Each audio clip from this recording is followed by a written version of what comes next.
Сәлем қыздар, сіздермен бүгін мен дәрігер-гинеколог Жанар Ержан. Бұл видеода қыздар біз жүктілік кезіндегі қауіпті жағдайлар туралы айтатын боламыз.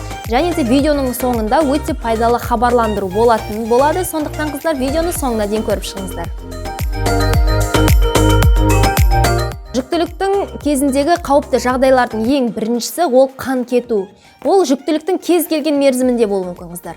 Егер де мысалға жүктілік енді басталып жатқан болса, сізде қан кететін болса, ол сіздің түсік қаупі, немесе басталған түсік деген сияқты бір сондай жағдайлардың белгісі болуы мүмкін. Немесе мысалға жатырдан тыс жүктілік кезінде қан бөліністері әйел адамда болуы мүмкін қыздар. Мысалға кейде сіздерде 12-24 аптасында да кейбір қыздарда сондай қанды бөліністер болып жатады. Ол жерде де жаңағы түсік қаупі, немесе ерте босану қаупі, немесе мысалға кейбір жағдайларда қыздар баланың орны хорион немесе плацента жүктілік мерзіміне байланысты жатырдың мойнына жақын тұрған жағдайынан, яғни төмен тұрғаннан әйел адамда сондай қанды бөліністер болуы мүмкін. Жүктіліктің кез келген мерзімде қыздар сізде осындай қанды бөліністер болатын болса, ол міндетті түрде жедел жәрдем шақырып немесе өзіңіздің дәрігеріңізге жедел түрде көріну керек деген сөз қыздар. Ал егер де сізде мысалы жүктіліктің мерзімі үлкен, ондай кездерде де мысалға ерте босану қаупі болуы мүмкін, немесе үлкен сроктарда көп кездесетін ол отслойка плацента, яғни баланың орны жатырдың қабырғасынан ажырап кетуі. Бұл қыздар өте бір сондай үлкен қауіпті жағдайлардың бірі. Бұндай кезде міндетті түрде жедел түрде кесатілігі жасалатын жағдай. Сондықтан егерде сізде сондай қанды бөліністер болатын болса, бұндай жағдайда да міндетті түрде жедел жәрдем шақырып перзентханаға немесе ауруханаға бару керек деген сөз. Кейбір жағдайларда қыздар мысалы жүктіліктің екінші триместрінде исмико-цервикальная недостаточность деген кездеседі. Яғни кейбір әйелдерде жүктілік кезінде жатыр мойынның уақытынан ерте қысқаруының арқасынан ерте босану немесе түсік тастау сондай қаупі болады. Бұл кездерде қанды бөліністер байқалуы мүмкін қыздар. Егер де сондай исмико-цервикальная недостаточность болса, ол міндетті түрде коррекция жасатуға тиісті жағдай. Қыздар кейбір жағдайларда мысалға предлежание жаңағы мен айтқандай хориона немесе предлежание плаценты, яғни баланың орнының төмен орналасқан кезінде, немесе әйелде эрозия болатын болса, жолдасыңызбен жақындағаннан кейін де сізде қанды бөліністер болуы мүмкін. Жүктілік кезінде сондай қауіпті жағдайлардың бірі қыздар ол қан қысымының жоғарылауы. Жүктілік кезінде қан қысымы жоғарыласа, преэклампсия деген жағдайға ауысып кетуі мүмкін қыздар. Преэклампсия дегеніміз не? Ол қанның қысымының жоғарылауы және де әйел адамның зәрінде ақ уыз, яғни белоктың пайда болуы. Енді үй жағдайында сіздің қан қысымыңыз көтерілгенін қалай байқауға болады қыздар? Ол біріншіден бастың ауруы және де жаңағы кейбір жағдайларда құлағыңызда бір шудың естілуі немесе көз алдыңыздың қарауытуы. Кейбір жағдайларда қыздар мүлдем ешқандай осындай белгілер болмай-ақ қан қысымы көтерілуі мүмкін. Сондықтан егер де сізде мысалы жүктілікке дейін өзіңіздің қан қысымыңыз көтерілетін әйел болсаңыз, немесе жүктілік кезінде кез келген мерзімде сондай қан қысымы жоғарылаған байқасаңыз, немесе жаңағыдай басыңыз ауырды, немесе өзіңіз жай қан қысымыңызды өлшеп көрдіңізде және сол жерде қан қысымының мысалы 130, 140 немесе одан да көп екенін байқасаңыз, бұл да өте қауіпті жағдайлардың бірі қыздар. Сондықтан егерде қан қысымы сізде көтерілетін болса, бұл жедел жәрдем шақырудың белгісі. Жүктілік кезінде сондай бір қауіпті жағдайлардың бірі қыздар ол ісіктің пайда болуы.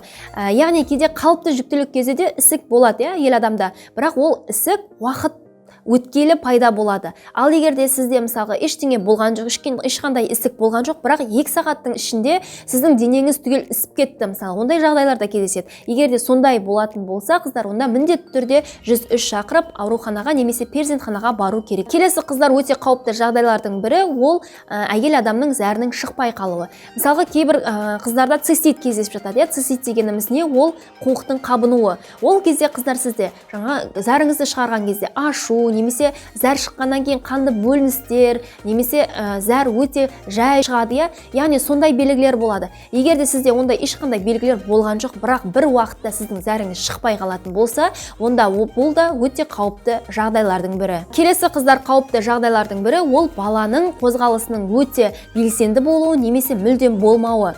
Мысалға, егер де бала қозғала беретін болса, ол балаға оттегінің дұрыс мөлшерде бармай жатыр, балада гипоксия болып жатыр, оттегі жетпей жатыр деген белгілердің бірі болуы мүмкін. Немесе кейбір жағдайларда қыздар керісінше әйел адам баланың қимылын мүлдем сезбеуі мүмкін. Егер де сіз бірінші рет босанайын деп тұрған, бірінші рет жүкті болып тұрған әйел болсаңыз, бірінші баланың қимылы ол 18-20 апталық жүктілікте бастауы мүмкін. Ал егер де сіз бұрын босанған, бұрын жүкті болған әйел болсаңыз, онда сізде сәл ерте, мысалы 16-18 апталық жүктілік арасында болуы мүмкін қыздар.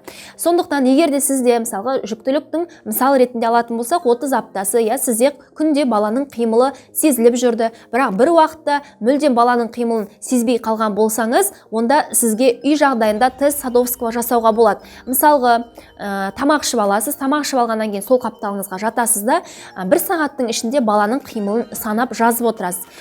Қалыпты жағдайда 1 сағаттың ішінде бала 4 қимыл жасау керек қыздар.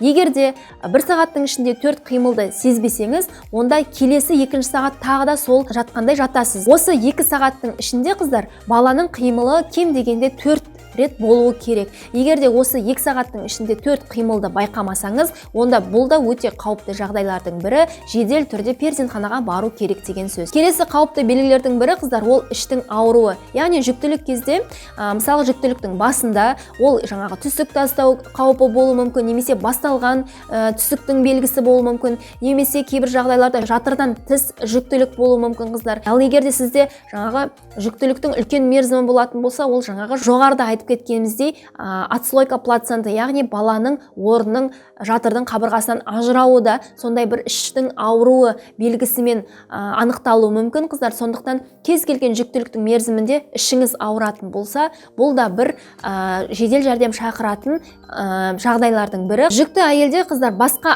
адамдарда сияқты острый аппендицит та болуы мүмкін, немесе жаңағы созылмалы өзіңіздің панкреатит, холецистит деген сияқты ауруларыңыз болса, жүктілік кезінде де осылар обострение беріп, сізде ауру сезімі болуы мүмкін. Сондықтан міндетті түрде бұндай кезде дәрігерге қаралу керек. Келесі қыздар, жедел жәрдем шақырудың, перзентханаға барудың себептерінің бірі қыздар, ол қағанақ суының кетуі. Әрине 37 аптасына дейін сізде қағанақ суы кететін болса, ол жедел түрде перзентханаға бару керек деген сөз. Ал егерде мысалы қыздар сізде 37, 38, 39 апталық жүктілік, сізде қағанақ суы кететін болса, бұл жерде қағанақ суының түсіне назар аудару керек. Егер де қағанақ суы таза, мөлдір, ақ түсті болатын болса, онда сіз заттарыңызды жинап, асықпай өзіңіздің көлігіңізбен немесе жедел жәрдем шақырып перзентханаға барсаңыз болады. Әрине бұл жерде сіз өзіңіздің жағдайыңызды қарап отырасыз, баланың қозғалысын қарап отырасыз. Ал егер де сізде қағанақ суы кетсе қыздар, және де ол қағанақ суының түсі қоңыр немесе жасыл түсті болатын болса,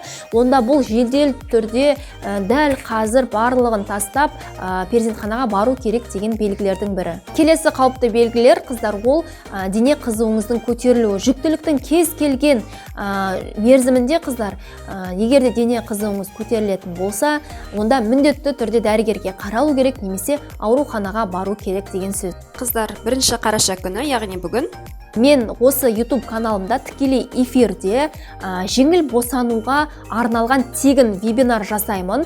Егер де сізге қызық болса, егер де сіздің аяғыңыз ауыр болса, онда міндетті түрде тегін вебинарға келіңіздер қыздар. Ол вебинар осы YouTube каналда тікелей эфир ретінде өтетін болады. Ол үшін қыздар осы видеоның астындағы сілтемеден өтіп келіңіздер. Бұл жақта біз жеңіл босануға алып баратын қадамдар туралы айтатын боламыз. Өте пайдалы вебинар болады қыздар. Келіңіздер, мен сіздерді күтетін боламын, және де менің Instagram парақшама тіркелсеңіздер де болады. Ол жақта мен күнделікті пайдалы ақпарат беріп отыруға тырысамын қыздар.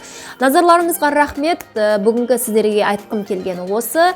Каналға тіркеліңіздер. Келесі видеоларда кездескенше сау болыңыздар.